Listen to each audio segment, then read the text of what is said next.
అభివృద్ధి ప్రధానాంశంగా నిర్దేశించుకున్న 3 సూత్రాల అజెండాతో ఎన్డీఏ సర్కార్ పనిచేస్తోందని ప్రధాని నరేంద్ర మోదీ పునరుద్ఘాటించారు.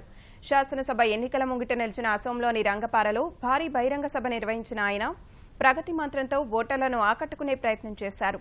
అసోం కోసం కాంగ్రెస్ చేసిందేమీ లేదని విమర్శించిన మోదీ తనకు అభివృద్ధి కనిపించడం లేదంటూ ఆ రాష్ట్ర ముఖ్యమంత్రి తరుణ్ గొగోయ్ చేసిన వ్యాఖ్యల్ని తిప్పికొట్టారు.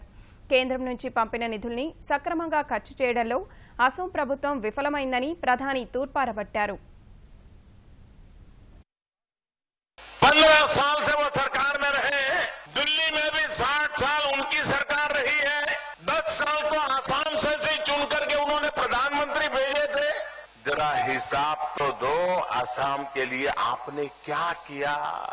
और मेरा एक ही मंत्र है मेरे आसाम के भाइयों बहनों, मैं 3 एजेंडा पर काम कर रहा हूं।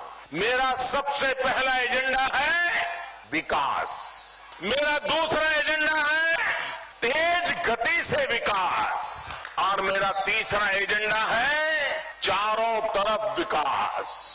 हमारी सारी समस्याओं का समाधान विकास में है।